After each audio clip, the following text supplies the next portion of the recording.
Long before names existed, before words were shaped by mouths, before time was counted, humans lived naked beneath the open sky. Their skin was their only boundary between life and death. The sun touched them directly, the wind carved them openly, and the cold did not knock before entering their bones. They did not think of themselves as unclothed because the idea of being clothed had never been born. They were simply alive. The world was vast and indifferent. Forests stretched endlessly, rivers moved like living beings, and mountains watched silently as generations passed beneath them. Humans followed animals, followed water, followed the seasons, and followed hunger. Every day was a journey, and every night was a question of survival. Among one such wandering group lived a young woman named Sura. Names were not spoken often, but sounds were used to call, to warn, to grieve. Sura was known for watching more than speaking. While others chased prey or gathered fruit, she noticed things that did not scream for attention. She noticed how the fur of animals thickened before winter. She noticed how birds lost feathers and then grew them again.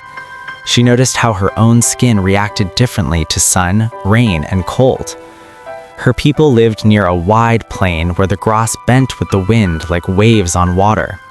In summer, the sun burned their backs and cracked their lips.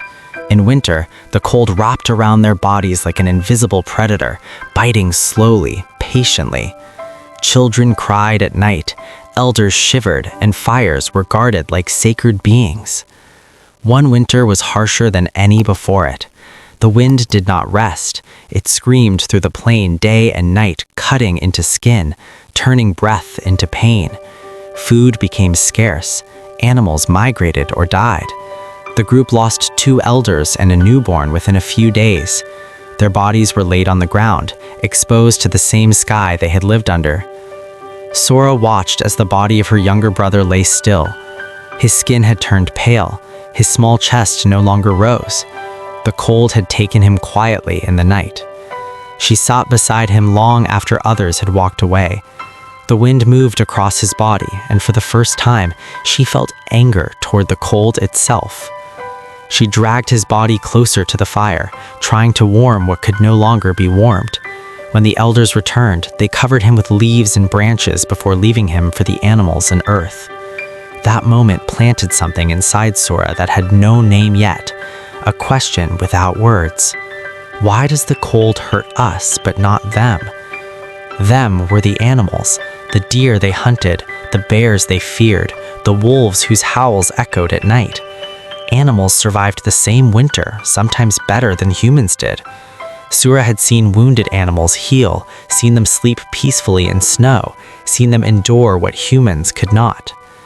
One night, after a successful hunt, the group gathered around the fire. A large animal lay dead nearby, its thick fur still warm. The elders cut meat with stone tools, sharing pieces among the group. Children reached eagerly, faces lit by firelight. Sura touched the animal's fur. It was warm, dense, alive, even in death. She pulled a piece loose and wrapped it around her hands. The warmth surprised her. It felt like holding fire without pain. She did not think, she simply acted. She draped a section of the animal's skin over her shoulders as she sat. The fur faced inward, touching her bare skin. The leather side faced the wind. The cold did not bite her the same way anymore. It paused, confused. Others noticed. A man laughed, pointing at her. Another mimicked her posture mockingly. The elders frowned. Covering the body was something done for the dead, not the living. To hide skin was unnecessary, even disrespectful to the sky that had always seen them. But Sura did not remove it. That night, while others shivered and curled close to the fire, she slept slightly apart, wrapped in fur. When she woke, her body did not ache as it usually did. Her skin was not numb. Her breath did not burn. In the morning, frost covered the ground like white ash. Sura stood, the fur still around her.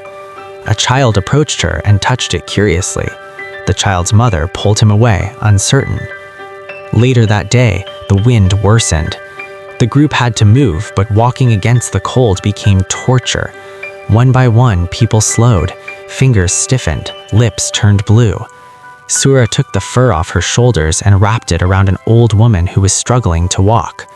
Her old woman straightened slightly, her steps steadied. Something shifted. That night, without ceremony, another person took a piece of skin from the hunt and wrapped it around their torso. Then another. No one laughed this time. The elders watched silently. Their eyes reflected fire and fear. The idea did not arrive like lightning. It arrived like warmth, slowly, quietly, undeniably. Over days and weeks, people began experimenting without knowing they were doing something revolutionary. They tied skins with plant fibers. They layered leaves beneath fur. They noticed which parts of the body suffered most: shoulders, chest, feet. They noticed that covering did not weaken them, it strengthened them. Children survived the cold better. Elders lived longer. Night became less terrifying. But the change was not only physical. Something else happened. People became aware of their bodies in a new way.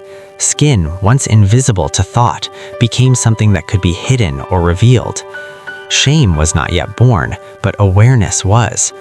People noticed scars, differences, age. Covering became not just protection, but expression. A hunter painted symbols on a piece of hide and wore it proudly after a successful kill. A mother wrapped her baby in soft fur, keeping it close to her chest. A grieving man wore the skin of the animal he had hunted with his dead son, as if carrying memory on his body. Clothing became story. Generations passed. The knowledge traveled with migrating groups. Different lands shaped different coverings. In colder regions, layers became thicker. In warmer lands, layer coverings protected from sun and insects. Humans learned to scrape hides, soften leather, stitch pieces together with bone needles. The body was no longer just flesh, it was a canvas. And with that came conflict. Some elders argued that covering offended the spirits. Others believed it made humans arrogant, separating them from nature. But nature itself had given the idea. Fur, feathers, shells, humans borrowed, adopted, learned. The first true garment was not fashion, it was survival. But survival gave birth to culture. As thousands of years passed, clothing changed how humans saw themselves. Covered skin created privacy. Privacy created individuality. Individuality created identity. Identity created society. People began to decorate clothing with beads, teeth, colors made from crushed stones and plants. Clothing showed strength, skill, belonging. Tribes were recognized by patterns. Leaders wore symbols of power. Healers wore marks of mystery. What began as a desperate answer to cold became the language of humanity. And deep within that long history, Sura's moment remained, a silent turning point no one recorded, no one named, but everyone inherited. Today, when humans wear clothes without thinking, when fabric touches skin from birth to death, few remember that there was a time when nothing stood between flesh and wind. Few remember that clothing was born not from vanity, but from loss, observation, and love. The idea of wearing clothes came from a woman who watched the world carefully, who questioned suffering, and who refused to accept pain as normal. It came from a human moment, the moment we learned that we could change our fate, not by fighting nature, but by learning from it. And that idea still wraps around us every single day.